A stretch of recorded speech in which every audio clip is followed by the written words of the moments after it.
Hello student, class 10th math subject chapter का नाम है कोऑर्डिनेट ज्योमेट्री एक्सरसाइज 7.2।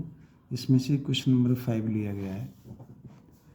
क्वेश्चन 5 है find the ratio in which the line segment joining point A 1, -5। ये point A है, this is the point A 1, -5।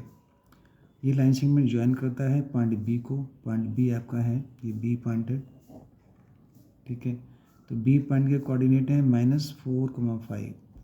तो इस line segment को ये एक्स एक्सिस जो है डिवाइड करता है बी पी और पी ए पार्ट में। तो ये कह रहे हैं कि जो एक्स एक्सिस डिवाइड करता है इस लाइन सेगमेंट को किस रेशो में डिवाइड करता है। मान लीजिए वो रेशो आपका m1 है, ये सपोज मान लीजिए आपका m1 है, इतना सा पार्ट हमने m1 मान लिया और इतना सा पार्ट हमने m2 मान लिया, ठीक है। तो हमें m1 रेशो m2 फाइंड करना है। तो we have to find m1 ratio m2, ये हमें पता करना है, ठीक है। कैसे पता करेंगे, देखिए। इसको पता करने के लिए हमें एक फार्मूला पता है और दूसरा एक चीज़ और है, पी पॉइंट पे जो कोऑर्डिनेट है x, 0। तो वो ये ओरिजिन से लेकर पी तक का डिस्टेंस x होता है। तो ये लेंथ आपकी x हो गई। अब ऊपर भी नहीं जा रहे हैं ना नीचे आ रहे हैं, हम केवल एक्सिस पे रुके हुए हैं, तो बाई की वैल्यू यहाँ पर 0 हो जाती है, ठीक है। तो 0 को लेके चलेंगे, तो हमें 0 को लेके चलना है। तो 0 किसकी वैल्यू, बाई की वैल्यू, तो बाई से स्टार्ट करते हैं, ठीक है। तो चूँकि ये अंदर कट कर रहा है इस लाइन सेगमेंट को, बाहर कट नहीं कर रहा है, अंदर डिवाइड कर रहा है पी पॉइंट, तो हम यहाँ पर हमारा जो पार्ट होगा वो इंटरनली डिवाइडेड कहलाएगा।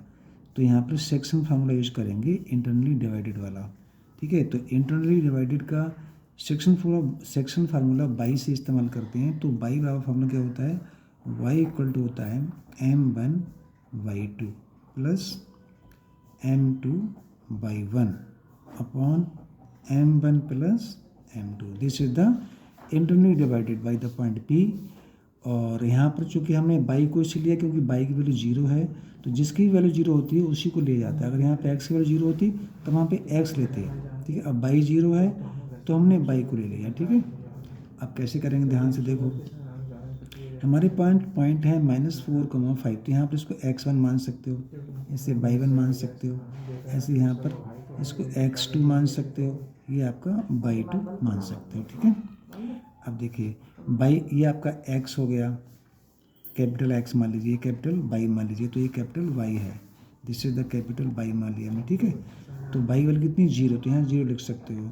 तो 0 इक्वल टू m1 कितना है हमारे पास, m1 तो निकालना है, तो m1 में रहने दीजिए।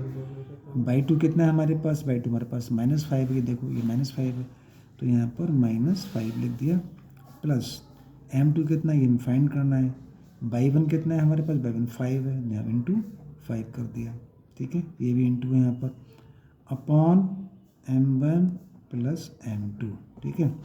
अब जब क्रॉस मल्टीप्लाई करेंगे हम तो ये 0 हो जाएगा, केवल ये पार्ट बचेगा। तो ये हो जाएगा -5 और m1 प्लस ये 5 और ये m2, ठीक है, इक्वल टू इसकी वैल्यू 0 हो जाएगी, तो 0 कर देंगे यहाँ पर, सही है। अच्छा, अब माइनस का 5 m1 है, इसमें हम क्या कर सकते हैं, इसमें हम ये कर सकते हैं माइनस का 5 m1, इसको इधर ले जाओ, तो ये माइनस का 5 m2 हो गया, ठीक है। वो साइड में माइनस से माइनस कैंसिल हो जाएगा, ठीक है। तो यहाँ बचेगा, और 5 से 5 भी कैंसिल हो जाएगा, लेकिन बाद में करेंगे कैंसिल, इसको अभी नहीं करेंगे, ठीक है। तो 5 से 5 कैंसिल अब कर दिया, तो यहाँ बचा हमारा 1 m1 बचा, इधर हमारा 1 m2 बचा, ठीक है। अब m1 के नीचे m2 ला सकते हैं, ले आइए। इस 1 के नीचे इस वाला 1 को ला सकते हैं, ले आइए। तो हमारे पास हो गया m1 रेशो m2, ऐसे से ले सकते हैं 1 रेशो ये वाला 1, ठीक है। तो वो कह रहे हैं कि किस रेशो में डिवाइड करता है, तो m1 रेशो m2, यानी कि वो रेशो आपका 1:1 होगा। तो यही आपका आंसर हो गया। वन मोर थिंग कि हमें यहाँ पर ये पॉइंट भी फाइंड करना है। Also find the coordinate of the point of division, जो P पॉइंट कहलाता है, point of division of this line segment in the form of P A and P B. तो ये पॉइंट ऑफ डिवीजन जो P है ये हमें find करना है।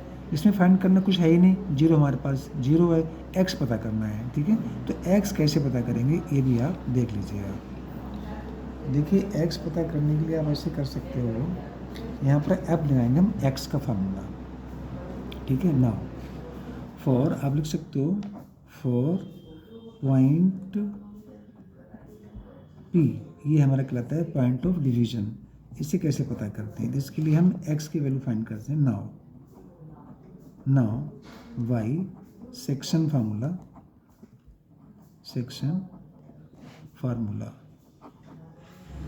ऑफ एक्स है। ठीक है, तो एक्स की वैल्यू कितनी हो जाएगी, लिख सकते हो यहाँ पर m1 x2, ठीक है, plus m2 x1 upon m1 plus m2। ठीक है, अब x कितना है ये फाइंड करना है, ये हमारे लिए यहाँ पर x की वैल्यू पता करनी है, ये पॉइंट पता करना है।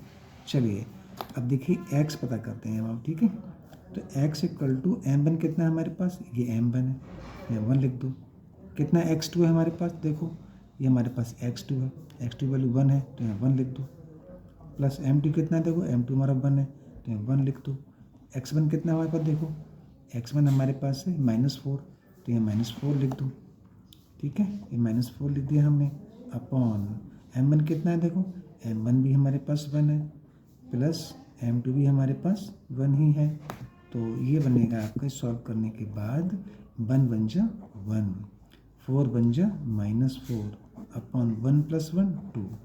तो हमारे पास जो x पॉइंट आया निकल के कितना आया, तो हमारे पास जो x पॉइंट निकल के आया 1 - 4 -3 अपॉन 2। ठीक है, नाउ जो पॉइंट ऑफ डिवीजन है हमारे पास वो क्या है, पॉइंट ऑफ डिवीजन क्या है हमारे पास, वो पॉइंट ऑफ डिवीजन है हमारे पास P, और वो क्या है, वो है x, 0।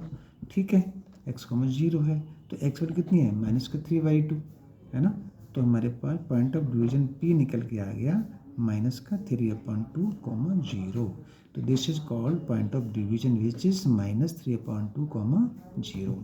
तो this is answer and also this is answer. Thank you.